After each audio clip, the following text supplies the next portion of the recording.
Fahri kainat, alemlere rahmet, verelim Muhammed Mustafa ve Ehl-i Beytine selam.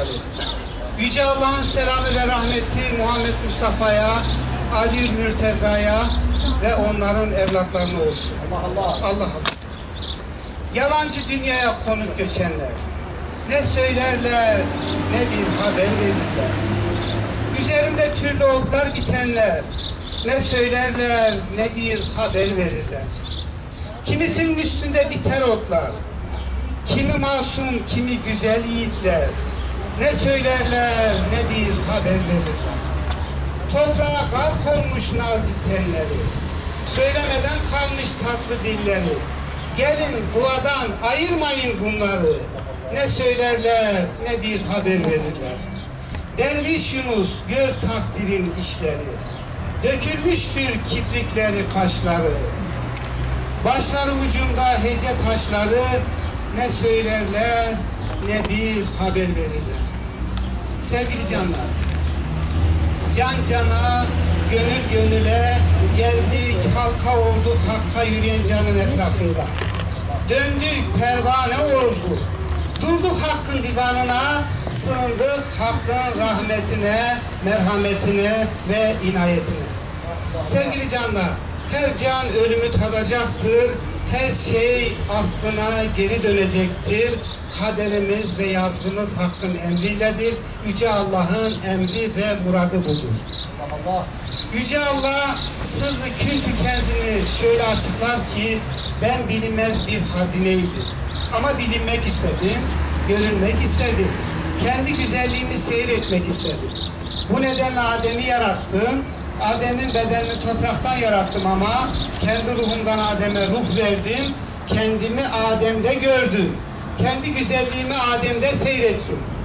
Onun için meleklere secde ettirin dedim.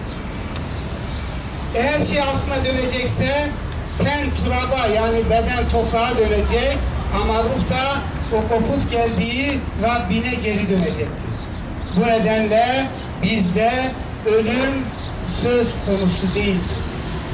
Ölüm hakka göçmektir ve bizim inancımızda da şu anda yaptığımız tören de hakka uğurlama törenidir. Bir canı hakka uğurluyoruz. Ölüm güneşin bir akşama battığı ve yeni bir güne doğduğu gibidir. Her gün kabir denen menzile binlerce kervan gider. Ölüm bir kervanın göçü gibidir. Dünya ikliminden ahiret iklimine. Bu seyranda bir gün umut, bir gün hülya tükenir.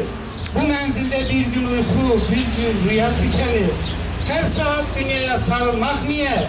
Bir gün mecal, bir gün de dünya tükenir. Hangi güzel yüzdür ki toprak olmadı? Hangi ceylan gözdür ki yere akmadı? Yunus demez mi ki benim burada durağım yok? Ben buradan göçmeye geldim. Ve yine Keremler Şahı İmam Ali de der ki, ben daima kendimi bir tabutun üzerindeymiş gibi hissederim. İşte bunu anlamak, bunu fark etmek gerekir. Ama Pir Hünkar Hacı Bektaş Veli de der ki, ölümden neden korkuyorsunuz? Ölüm doğum gibidir. Yeter ki üzerinizde günah denen suç bulunmasın. Ölüm güzeldir. Budur perde ardında haber. Ol demde erenler hem seyran eder. Ol dem ki perdeler kalkar, perdeler iner. Ama Azrail'e hoş geldin diyebilmektir hüner. Hüner, Azrail'e hoş geldin diyebilmek. Güzel canlar, Azrail'e hoş geldin diyebilmek için de insanın yüzünün ak, gönlünün pak olması gerekir. Özellikle üzerinde kul hakkının bulunması gerekir. Nasıl anlatayım buyurdu ki, evveli meşakkattir, derttir, sonu yok olup gitmektir. Helalinde hesap var, haramında da azap var. Helal diye varsaydığımız, kendi alın terimiz bile, emeğimizin de bile kul hakkının olduğunu unutmamak gerekir. Çünkü bütün varlık yaradandır bütün insanlar da eş ve kardeştir. O nedenle der ki komşun açken tok yatma. Onun için hele haramında azap var ama helalinde de hesap var. Onun için insanlar birbirleriyle eştir, kardeştir, beraber yaşamayı, bölüşmeyi, paylaşmayı çok iyi bilmelidir. Yüce Allah, ben Rahmanım, sizin hata ve kusurlarınızı affederim. Ama kul hakkında ben adilim. Kul hakkını affetmeyeceğim. Onun için ey can, razı etmiş ve razı edilmiş olarak dön Rabbine. İşte bu sebeple bugün aramızda ayrılan ve hakka uğurlayacağımız Ali Para canımız da bizden bu rızalığı beklemektedir. Güzel canlar, bu hakka yürüyen canımızdan razı mısınız? Dünya ve ahiret haklarınızı helal ediyor musunuz? Bir daha helal ediyor musunuz? Allah da sizden razı olsun. Yüce Allah da şehadetliğinizi kabul eylesin. Şimdi elimizi açıp hakka yürüyen can için dua edeceğiz. Rahman ve Rahim olan Allah'ın adıyla Allah Allah. Ya Rabbi, canı gönülden bağlayıp durduk divanına. Sığındık senin rahmetine, merhametine. Sana varan bu canımızı lütfü ihsanına bağışla. Ey Halik-i Kerim'im, senden geldik, yine sana dönüyoruz. Bizlere rahmet kapılarını aç. Merhametinle, ihsanınla kuşat. Güruhun acıdan, Katar ehli beytten ayırma. Ey kainatı var eden, ruhların alıcısı, hesap gününün sahibi. Rahmeti ve merhameti sonsuz olan Yüce Rabbim, sana varacak olan bu canımızı günahlarını affeyle. Suçlarını bağışla, hata ve kusurlarını iyiliğe çevir. Yerini nur, mekanını cennet, menzilinde mübarek eyle. Üçlerin, beşlerin, yedilerin, 12 imamların, 14 masum hakların, 17 kemeri beslerin. Kırkların ve cümle erenlerin ve evliyaların hürmeti hakkı için iki can serveri Muhammed Mustafa'nın şefaatine, keremler sahibi Ali Mürteza'nın da inayetine mazhar eyle. Bizler de bu hakka yürüyen canın haliyle hallendiğimizde, işte o son nefesimizde bize de La ilahe illallah Muhammed'dir Resulullah, Ali'dir Veliyullah diyebilmeyi bize nasip eyle. Geride kalan ev halkına, yakınlarına ve gönül dostlarına da sabır ihsan eyle. Yüce Allah'ın izzeti hürmetine ve hakka yürüyen canın ruhu için ve Allah rızası için Türkçe El Fatiha. Rahman ve Rahim olan Allah'ın adıyla Allah Allah. Hamd alemler sahibi Yüce Allah içindir. Allah ki acıyandır, koruyandır, sevendir. Günü gelince ancak odur hesap soracak. Tek sana tapan, senden medet umanlarız biz. Sapıtmışların yoluna düşmekten koru bizi. Doğru yoldan ayırma bizi. Aman Rabbimiz. Hak cümlemizi güruhun acıdan, Katar-ı Ehli Beyt'ten ayırmasın.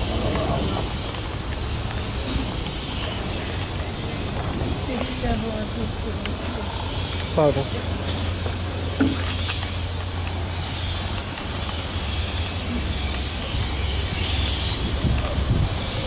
Sevgili canlar, şimdi hakka uğurlama erkanı bunu uygulayacağız. Ve cenaze namazı da denir. Ama namaz Farsça bir kelimedir. Yalvarıdır, yakarıdır. Dua etkinliğidir. Onun için biz Türkçe, kendi öz dilimizle bu erkanı uygulayacağız. Tabii ki bu erkanda kıyama durmak var. Bunun da tabii ki belli ritüelleri var. Biz Alevi erkanı üzerine bu hizmetimizi yürüteceğiz. Allah. Yüce Allah buyurmuştu, ben isteseydim elbet sizi tek bir ümmet ederdim. Ama ben her ümmet için bir ibadet şekli, belli bir ibadet yeri belirledim. Bizim ibadet şeklimiz cemdir, ibadet yerimiz cemevidir. Bu erkanlarımız da burada yine cem erkanına uygun bir şekilde yürütülecektir.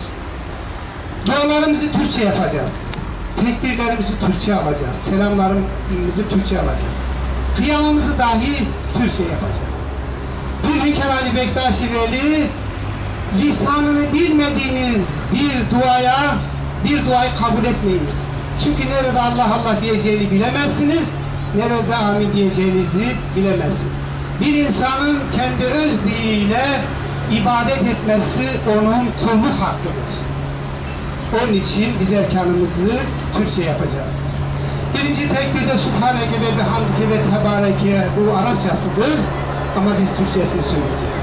Ve de açık söyleyeceğiz ki bizimle beraber Allah Allah diyor. Tekbir Allah, Allahu Ekber'dir ama Türkçesi Allah yücedir.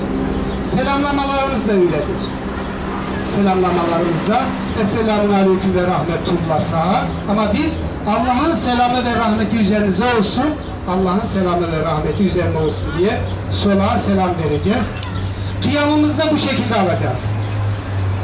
Ve bizim duruşumuz da bakın halka namazıdır, cemal cemala. Çünkü biz hakkı insanda görenleriz, hakkı insanda bilenleriz. Onun için kıyamımızı bu şekilde alacağız. Benimle hocayı takip ederseniz bir kopukluk olmayacak. Bizim Alevilik esasımızda Ehl-i Beyt'e ikrar vardır. Allah Allah. Bizim ibadetlerimizde Ehl-i Beyt evladının peşine ikrar verilir ve ibadet edilir. İmam Ehl-i Beyt'te olmayanın ibadeti makbul değildir. Tabi biz Alevilerce. Onun için cemlerde olduğu gibi cenaze hizmetlerinde de dedenin Seyyid-i Saadet Evlad-ı Resulü bu erkanı yerine getirmesi lazım. Ama bizde bir el verme de vardır, himmet de vardır. Ben şimdi yanındaki hocaya himmet vereceğim. Hocayla beraber bu cenaze erkanını eda edeceğiz. Allah şimdiden kabul etsin. Allah Allah.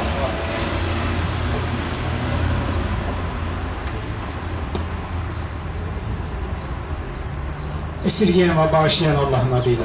Allah Allah. Fâri kainat, alemlere rahmet, verelim Muhammed Mustafa ve Ehl-i Beytine selavat. Yüce Allah'ın selamı ve rahmeti Muhammed Mustafa'ya, Aliül Murtaza'ya ve onların evlatlarına olsun. Allah Allah. Yüce Allah için münacata, Hazreti Muhammed ve Ehl-i Beyt için salavata, Hakk'a yürüyen can için duaya, uyduk 12 imama. Allah yücedir.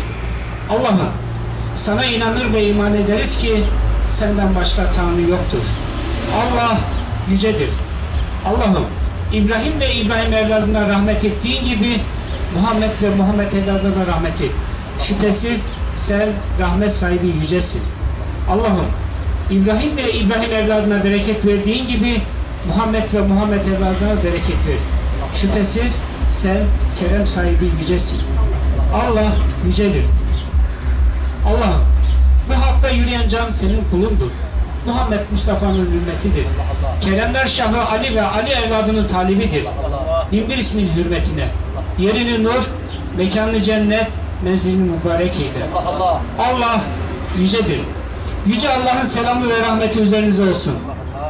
Yüce Allah'ın selamı ve rahmeti üzerinize olsun. Yüce Allah'ın izzeti hürmetine, dualarımızın kabulü için, hakka yürüyen canın ruhu için, Allah rızası için El Fatiha. Allah Allah. Hamd alemler sahibi Yüce Allah içindir. Allah ki acıyandır, koruyandır, sevendir. Günü gelince ancak odur hesap soracak. Tek sana tapan, senden medet umanlarız biz. Sapıtmışların yoluna düşmekten koru bizi. Doğru yoldan ayırma bizi aman Rabbimiz. Allah cümlemizi doğru yoldan ayırmasın. Allah Allah. Sevgili canlar, Erikli Baba Dergahı Derneği Yönetim Kurulu adına ve Avukat Metin Tarhan Beyefendi adına ve şahsım adına hakka yürüyen canların yakınlarına başsağlığı diliyorum, sabır diliyorum. Hak'tan geldik, Hak'a döneceğiz. Yerinin mekanı cennet olsun. Allah Allah, doğum ile ölümü kardeş bildi. Allah Allah. Kendi turaba canı Hakk'a teslim eyledi. Allah Allah. Allah Allah, tekbir verildi cana. Canımız düşsün yola. Allah, eyvallah. Gerçek erenler demleyin. Allah Muhammed ya. Hazıra yürüyene sağlık.